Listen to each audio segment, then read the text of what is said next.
Gawa tayo ng salo ng ano guys, ano tawag ito, ragikway, ang lahok sa sugpo. Kaya ito yung sinigang, sarap ito.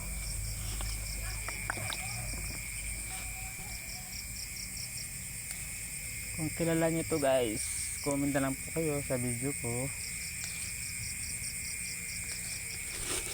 Yung gulay na ito ay masarap.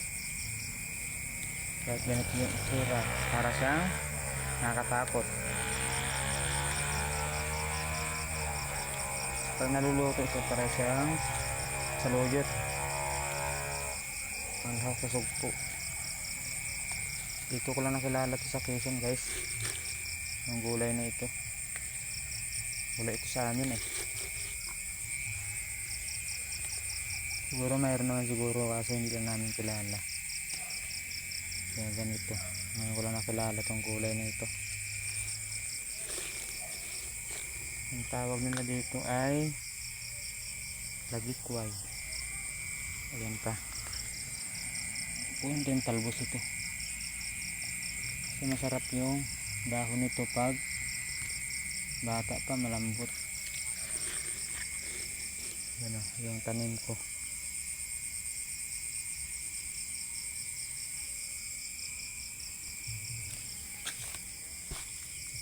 Dito guys, madilim at naka flashlight lang ako.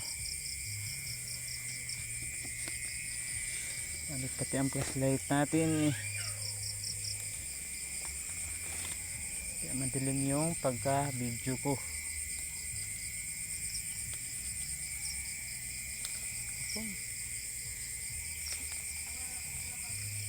Dito ko lang natikman sa Quezon tong gulay na ito.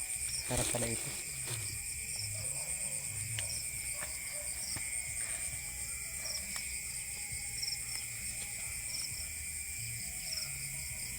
Kalbo.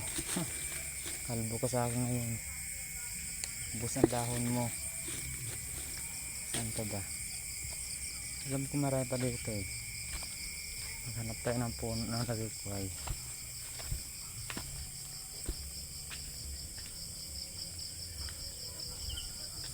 Ito po yung kulungan ng aking 45 days.